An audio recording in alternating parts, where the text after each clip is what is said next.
Bonsoir à toutes et à tous, il est 22 heures. Bienvenue dans cette édition, voici les titres.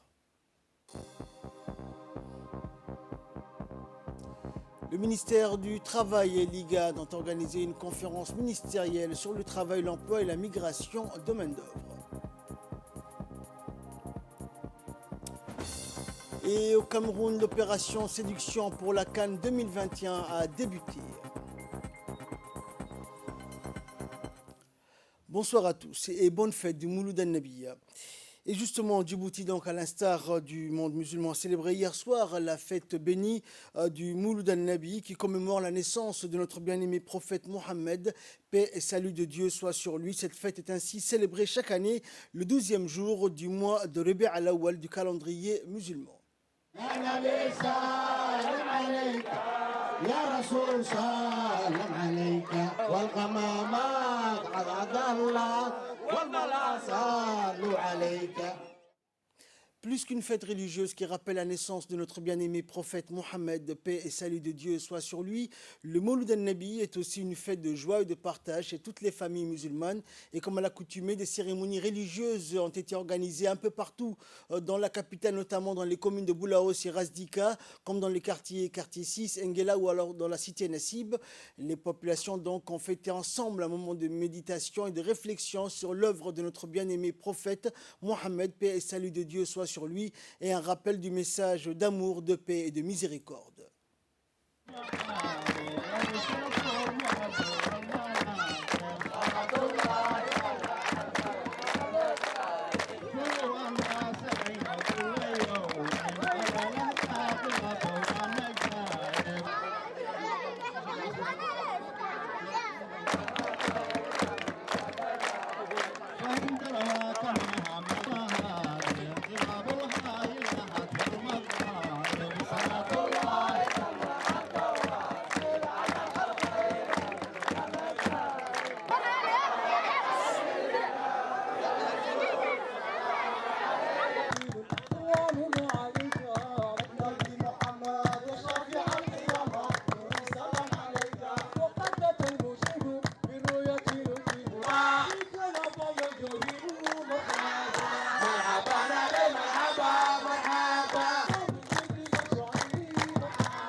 C'était dans le titre de cette édition. La conférence ministérielle de l'IGAD sur le travail, l'emploi et la migration de main-d'œuvre s'est ouverte aujourd'hui au Djibouti Palace Kempinski. Première du genre, cette conférence a été organisée par le ministère du Travail et donc de l'IGAD, l'Organisation internationale du travail et l'Union européenne. La réunion ministérielle va examiner les voies et moyens pour améliorer la coordination et les actions visant à renforcer la collaboration régionale sur les questions de travail et d'emploi. Elle sera précédée d'une réunion d'experts de haut niveau qui se tiendront donc aujourd'hui et demain, 19 et 20 octobre, au Djibouti Palace Kempinski. L'objectif général des réunions est d'améliorer et de mettre en place une plateforme pour la coordination et l'action régionale entre les ministères du travail, de l'emploi, des États membres de l'IGAD et les partenaires sociaux sur les défis liés au travail dans la région et de prendre des positions communes sur certains des problèmes communs à la région. L'événement de 3 jours a réuni des ministres, des experts de haut niveau responsables du travail et de l'emploi des États de l'IGAD, des partenaires sociaux et d'autres partenaires travaillant sur le travail et l'emploi dans la région de l'IGAD. Écoutons l'intervention lors de cette conférence du ministre du Travail, Ismaël Ibrahim Roblé. Je voudrais aussi saisir cette opportunité pour exprimer la gratitude du gouvernement djiboutien à l'endroit de l'IGAD pour le choix qui a été porté sur notre pays pour abriter cette conférence inédite des ministres des pays membres de l'IGAD et relatif aux thématiques de l'emploi, du travail et de la migration de la main-d'œuvre dans la sous-région. Très certainement, c'est un départ historique et vous comprendrez aisément la satisfaction marquée des plus hautes autorités de mon département et même du pays, car elles sont persuadées de la place centrale qu'occupent globalement ces questions et ces enjeux sur le développement de nos pays respectifs. qu'il me soit permis de vous exprimer la fierté qui est la nôtre de vous accueillir et de vous compter parmi nous ce jour à l'occasion de ces assises. Madame la présidente de séance, distingués délégués, le gouvernement, par ma voix, vous témoigne toute sa gratitude et à travers vous, à toutes les délégations de l'IGAD pour avoir effectué le déplacement de Djibouti malgré un calendrier chargé et un contexte de Covid-19. Vous avez tenu non seulement à rehausser de votre participation et de vos compétences l'éclat de la conférence, mais également à prendre une part active dans ces travaux. Par-delà le simple respect des principes qui sous-tend le fonctionnement de notre organisation, l'IGAD, ce choix représente pour nous une marque de confiance et de reconnaissance de notre longue tradition en matière d'accueil et d'organisation des événements de l'IGAD. Madame la Présidente, distingués délégués, le concept de travail décent est une préoccupation constante de toutes les administrations régionales qui doivent sans cesse augmenter le niveau de mobilisation des ressources pour contribuer au financement des besoins croissants de leur communauté. Cette préoccupation est plus forte encore dans nos économies fortement perturbées par la crise de la Covid-19 et trop caractérisées par l'informalité. Cette conférence est la résultante d'un long processus de consultation entre tous les États membres de l'IGAD et vise 3 objectifs majeurs. La création d'un comité ministériel de l'emploi et du travail de l'IGAD, la mise en place d'une plateforme de consultation pour le ministre du Travail de l'IGAD et la validation des lignes directrices de l'IGAD sur les accords bilatéraux du travail produites dans le cadre du projet IGAD-OIT sur la libre circulation des personnes. Dans l'actualité également, une importante délégation djiboutienne conduite par le ministre de l'économie et des finances, Ilyas Moussa Daoualé, s'est rendue à Istanbul, en Turquie, pour une visite de travail sur le développement de la finance à Djibouti. Et donc, la représentante résidente du PNUD à Djibouti faisait partie donc de la délégation. Et les membres de la délégation ont pu visiter aujourd'hui la Banque de développement de la Turquie, où ils ont pu s'entretenir également avec les dirigeants de cette institution turque, qui est une banque publique dont l'objectif est de soutenir les buts stratégiques définis par le gouvernement, notamment dans ses plans de développement, en distribuant des prêts à long terme aux grandes entreprises et aux PME des secteurs jugés prioritaires. Le ministre du Commerce et du Tourisme, Mohamed Ouarsama, a rencontré le coordinateur résident du système des Nations Unies par intérim, Eric Overvest, accompagné du chargé de coordination du développement.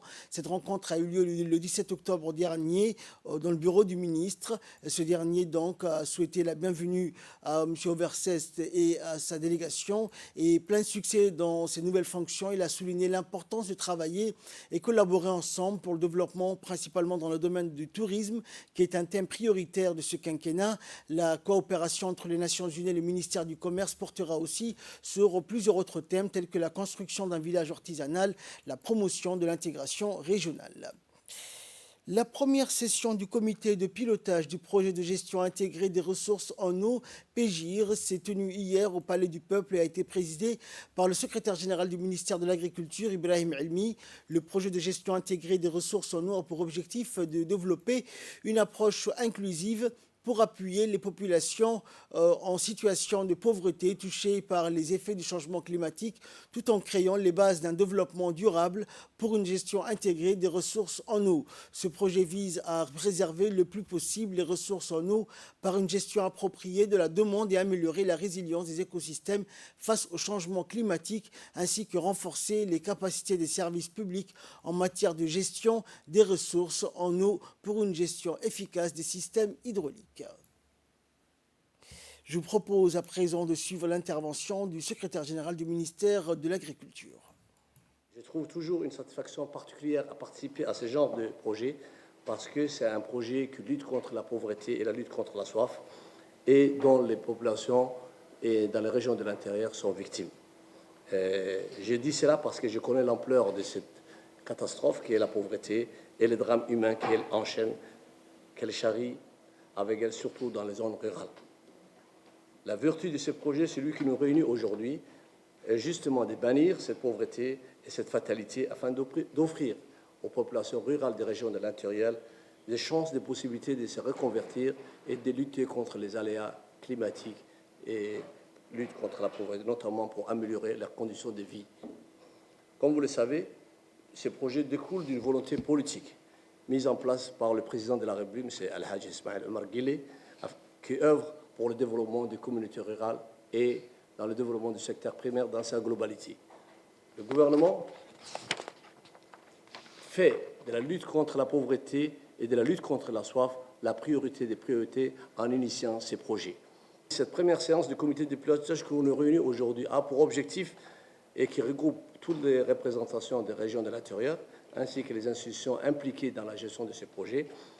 Et nous regroupe doit donner l'avis sur les orientations stratégiques et opérationnelles du projet ainsi que la validation du plan de travail annuel PTBA de l'année 2021. Informer les populations rurales de ces nouveaux projets, des objectifs et des résultats qu'on attend de ces projets.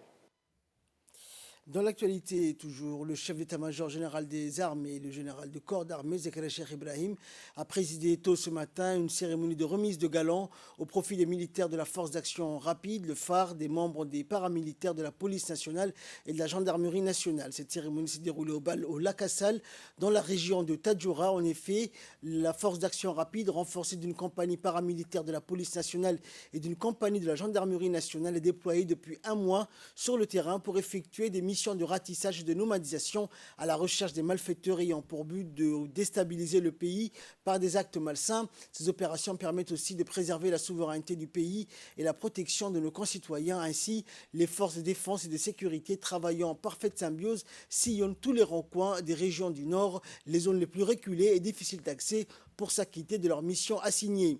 À son arrivée, le général Zakaria a été accueilli par le colonel Ibrahim Ali Farah, chef de corps de la force d'action rapide. Par la suite, le général a effectué la revue de troupes composée d'une unité de la force d'action rapide, d'une unité paramilitaire de la police nationale et de la gendarmerie nationale.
Et après la revue des troupes, le général Zakaria s'est adressé aux forces de défense et de sécurité engagées dans cette mission de nomadisation. Le général a d'abord félicité les actions fortes louables de ces militaires. Il a indiqué que les forces de défense et de sécurité constituaient les forces de sécurité du pays qui garantissent la protection et la souveraineté nationale. Le général a souligné que cette journée commémore leur courage et leur assiduité dans l'effort et le travail consenti, et notant que nos militaires travaillent donc en étroite collaboration avec les autorités régionales et la population civile, notamment dans les moments difficiles dans le cadre de l'assistance humanitaire, le transport des civils et dans bien d'autres domaines. Et le général Zakaria a, au terme de son discours, promu au grade supérieur les plus méritants qui se sont démarqués par leur mérite et leur dévouement. Cette promotion valorise donc le travail du militaire et l'encourage à s'investir encore plus. Chaque entité, aussi bien les militaires de la force d'action rapide, les paramilitaires de la police nationale et de la gendarmerie nationale, ont pu bénéficier de cet avancement exceptionnel. Cette cérémonie s'est clôturée par un repas chaud autour d'une table dans une atmosphère chaleureuse.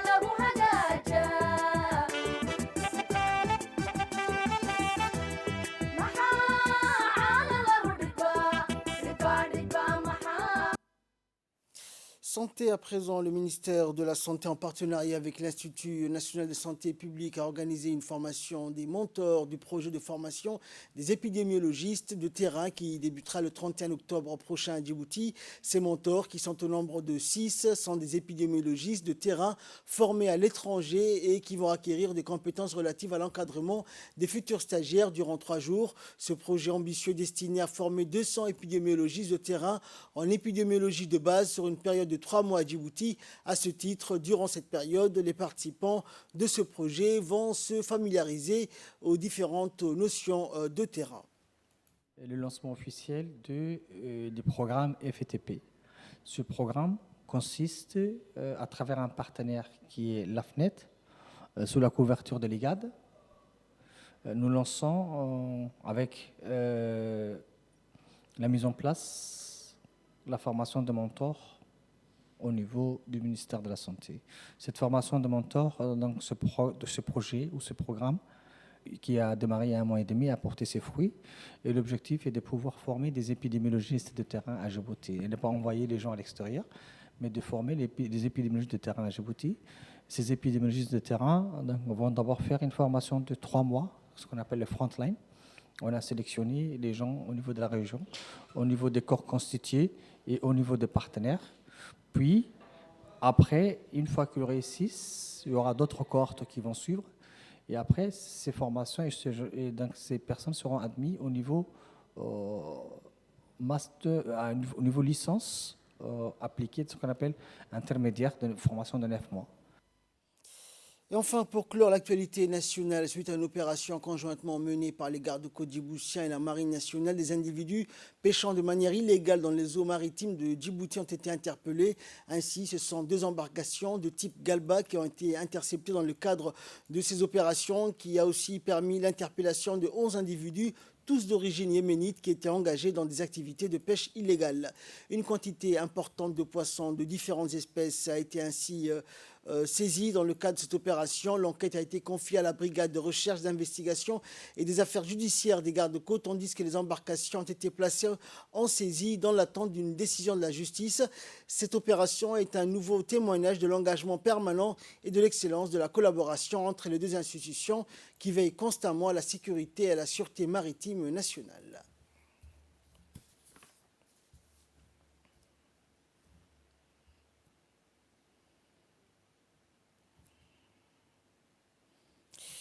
Et enfin, dans l'actualité internationale, à présent, c'était dans les titres de cette édition, le Cameroun est prêt pour sa Coupe d'Afrique des Nations 2021 et tient à le démontrer. Le pays organisateur a lancé donc ce week-end à Douala un tour d'information qui parcourra le pays pendant 10 jours avec des légendes de football africain comme Patrick Mboma, Samuel Eto'o, Roger Mila, Jérémine Dutap, Rigobert Song et même le Sénégalais El Hadji Diouf. Les 6 sites retenus pour la compétition seront passés au peigne fin par ces stars, mais aussi le secrétaire général de la présidence camerounaise. La première première étape ce week-end a permis d'inspecter les hôtels et les hôpitaux de Douala. Étape suivante, les aires de jeu comme le stade tout juste rénové de la réunification au quartier Bépanda de Douala. Ce stade qui peut accueillir jusqu'à 40 000 spectateurs n'a pas laissé indifférent Patrick Mboma, le meilleur joueur africain 2000. Pour Jérémy Njitap, l'ancien Lion passé par le Real Madrid ou Chelsea et actuel président de la FIFPro Afrique, ces stades et infrastructures sont une chance donc pour la nouvelle génération qui doit en profiter. Patrick Mboma se lance déjà dans le jeu des pronostics sportifs pour l'ancien attaquant du Paris Saint-Germain. Le favori de la CAN est d'ores et déjà trouvé. C'est la fin de cette édition. Merci de l'avoir suivi et très bonne soirée sur Télé Djibouti.